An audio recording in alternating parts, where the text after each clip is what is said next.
Hi everyone, welcome to Usha's world YouTube channel. మీరు నా ఛానల్ని సబ్స్క్రైబ్ చేసుకోండి, నా వీడియోని లైక్ చేసి షేర్ చేయండి. మీరు చేసే ఒక్క లైక్ అయినా ఒక షేర్ అయినా నాకు చాలా హెల్ప్ అవుతుంది. So please like and share. ఈరోజు నేను మీకోసం పెసరపప్పుతో టమోటా పప్పు చేయడానికి రెడీ చేశాను. ఎప్పుడు కందిపప్పేనా, అప్పుడప్పుడు పెసరపప్పుతో కూడా చేసుకొని చూడండి. ఫస్ట్ ఆఫ్ ఆల్ పెసరపప్పు ఉడికిన తర్వాత కొంచెం చిక్కగా అవుతుంది. సో దానికోసం ముందే పచ్చిశనగపప్పు మిక్స్ చేసుకోండి. ఒక ఒక గ్లాస్ పెసరపప్పు తీసుకుంటే ఒక హాఫ్ గ్లాస్ వచ్చేసేసి పచ్చిశనగపప్పు తీసుకొని రెండింటిని కడిగేసి కుక్కర్లో వేసేసేయండి. నేనైతే కుక్కర్లో వేసేసాను, వాటర్ వేసాను. వాటర్ కొంచెం ఎక్కువ వేయండి, ఎందుకంటే పెసరపప్పు చిక్కగా ఉంటుంది. సో నేనైతే కుక్కర్లో పెసరపప్పు వేసేసాను అండ్ నెక్స్ట్ వాటర్ కూడా వేసేసాను. తర్వాత గ్రీన్ చిల్లీస్ తీసేస్తున్నాను. కట్ చేసుకొని అయినా వేసుకోవచ్చు, కొంచెం తుప్పేసేసినా పర్లేదు. నేనైతే గ్రీన్ చిల్లీస్ వేసేసాను.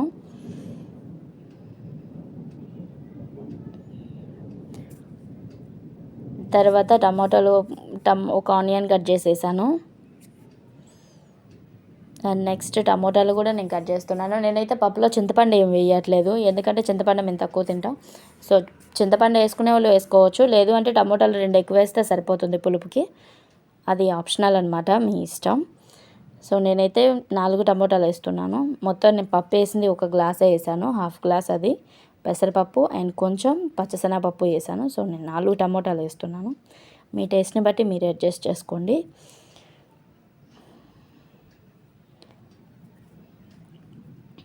తర్వాత కొంచెం కుక్కర్లోనే కారం వేసాను అండ్ నెక్స్ట్ కొంచెం సాల్ట్ కూడా వేసాను. సాల్ట్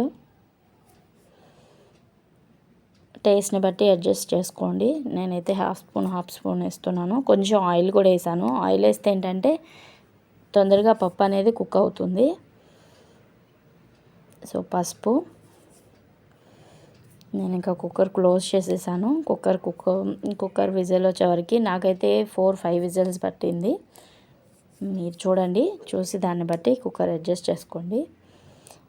ఆల్మోస్ట్ 4 విజిల్స్కి అయిపోతుంది, ఎక్కువసేపు ఏం పట్టదు. అంతలోకి నేను తాలింపు కోసం ఆనియన్ కట్ చేసి పెట్టుకున్నాను, వెల్లుల్లి రెడీ చేశాను అండ్ కరివేపాకు కూడా రెడీ చేసుకున్నాను. సో నాకైతే పప్పు కుక్ అయిపోయింది, చూడండి ఇలా అయితే అయింది. కొంచెం కదిపేస్తున్నాను అండ్ నెక్స్ట్ తాలింపు కోసం రెడీ చేసుకోవాలి.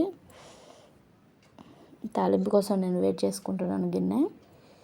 అండ్ నెక్స్ట్ ఆయిల్ వేసాను.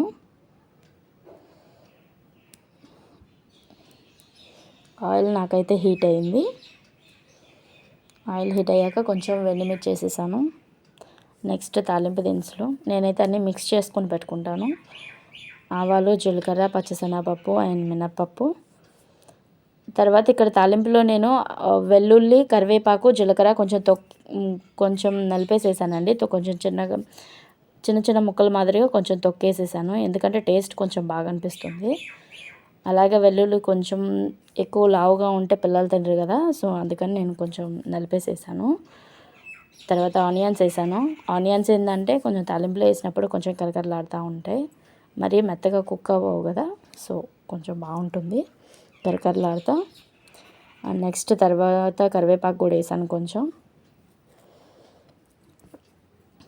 అవి కొంచెం ఫ్రై అయిన దాకా, మరీ ఎక్కువేం ఫ్రై అవ్వాల్సిన అవసరం లేదు. తాలింపు అంటే జస్ట్ కొంచెం కుక్ అవుతుంటే సరిపోయిద్ది.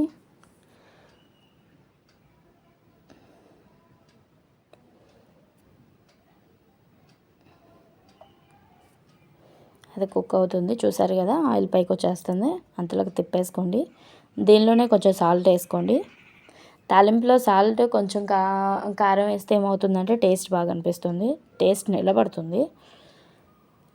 సో కుక్కర్లో మనం వేసిన జస్ట్ కొంచెం శాంపిల్ కోసం అనేసి కొంచెం టేస్ట్ కోసం అడ్జస్ట్ చేస్తాం. తాలింపు లుక్ కూడా బాగుంటుంది చూడనందుకు. సో టేస్ట్ కూడా బాగుంటుంది తాలింపులో వేస్తే. ఎప్పుడైనా ట్రై చేయండి, అలవాటు ఉంటే సరే ఉన్నింది, లేకపోతే కొంచెం ట్రై చేయండి, బాగా అనిపిస్తుంది. నేనైతే కొంచెం చెప్పాను కదా వాటర్ ఎక్కువ పోసానని, ఎందుకంటే పెసరపప్పు కొంచెం చిక్కగా అవుతుంది. ఇదైనా ఇప్పుడు వేడి మీద కొంచెం అలా ఉన్నా ఒకసారి ఉడకనివ్వండి. అది కొంచెం నీళ్ళుగా ఉంటేనే, కొంచెం పలుచగా ఉంటేనే తర్వాత అది చల్లారే కొద్దీ టైట్ అయిపోతుంది. చూడండి నాకైతే ఓవర్లుక్ ఇలా వచ్చింది. వేడి అన్నంలో వేస్తున్నాను. అన్నం పెట్టాను, పప్పు వేసాను అండ్ నెక్స్ట్ నెయ్యి వేయండి. పప్పుకి నెయ్యి ది బెస్ట్ కాంబినేషన్. నెయ్యి లేకుండా పప్పు అయితే తినకూడదు, డైజెషన్ కూడా బాగా అవుతుందండి నెయ్యి వేసుకుంటే. సో నెయ్యి కంపల్సరీ.